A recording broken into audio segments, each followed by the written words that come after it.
Puisque l'approche scientifique ne permet pas de trancher la question, il faut se tourner vers d'autres indices pour trouver la réponse.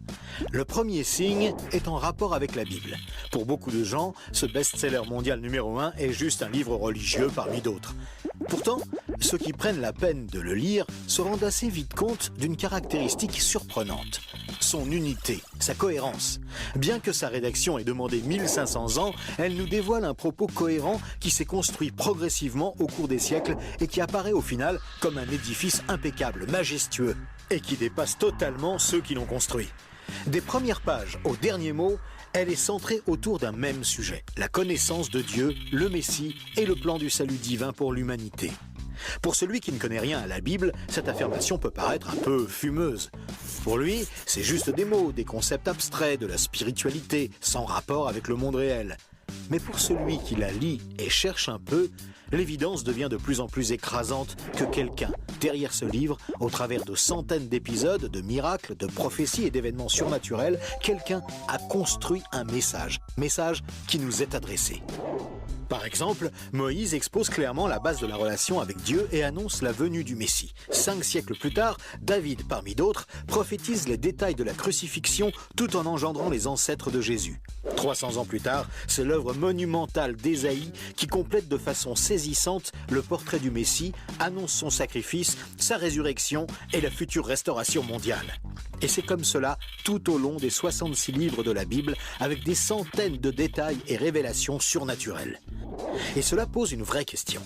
Comment cette quarantaine d'auteurs tellement différents, Moïse, David, Salomon, Ésaïe, Daniel ou Jésus, qui a accompli des dizaines de prophéties par le seul fait d'exister, comment peuvent-ils parler d'une seule voix et aborder chacun une facette du même message ?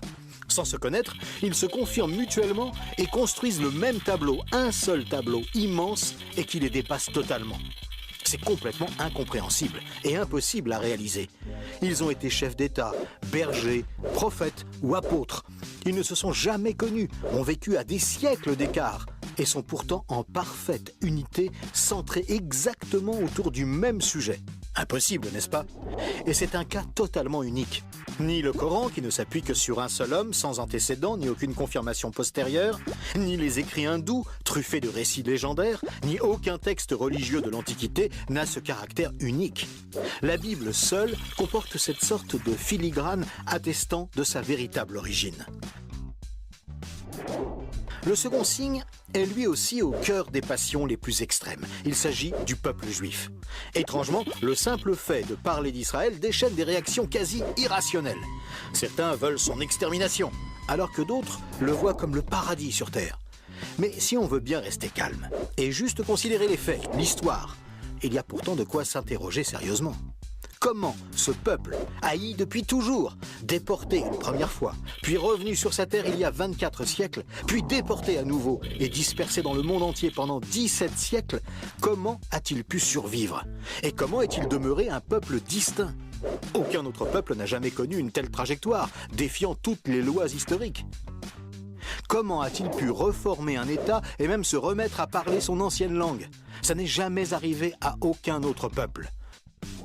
Il y a 25 siècles, le prophète Ésaïe posait une question étrange. Un pays peut-il naître en un jour? Ça ne s'est jamais produit, sauf pour la nation d'Israël, qui est née en un seul jour, le 15 mai 1948. Et cela, à peine 3 ans après la fin de la guerre et la solution finale mise sur pied par Hitler pour les exterminer. Et ce n'est pas tout. Le lendemain, Israël était attaqué par les armées de 4 pays arabes supérieurs en nombre et en armement, et il a pourtant gagné la guerre. Des soldats ont même raconté avoir assisté à des interventions surnaturelles. Étrange, non? Par la suite, malgré le rideau de fer, des milliers ont émigré de l'ex-URSS, accomplissant une antique prophétie qui mentionnait le retour des Juifs depuis le pays du Nord. Si on considère sa contribution à la science, les Juifs ont remporté 20% des prix Nobel, alors qu'ils ne sont que 0,2% de la population mondiale. Comment est-ce possible? 150 ans avant, ce n'était qu'un pays désolé, entièrement livré à la mauvaise herbe. Et aujourd'hui, on en parle comme d'un miracle d'agriculture. Ésaïe avait prédit que même le désert refleurirait. Et on trouve aujourd'hui des cultures jusque dans le Negev. Interrogé par le roi de Prusse, Frédéric II, qui lui demandait une preuve de l'existence de Dieu, son chapelain lui avait répondu « Les Juifs, sire, les Juifs ». Et d'où vient la première religion mondiale? De Jésus, un Juif, dont l'enseignement, la mort et la résurrection continuent à impacter en profondeur la société humaine. Évidemment, ce peuple est loin d'être un modèle, et il a souvent sombré dans la corruption. Mais la Bible déclare que Dieu en a fait un signe parmi les nations. Qui pourrait dire le contraire? Pour terminer ce bref survol, une considération d'ordre moral. Encore un sujet tabou et pourtant... La Bible présente le bien et le mal comme des valeurs absolues, des valeurs extérieures à l'homme, qui les perçoit cependant par le moyen de sa conscience.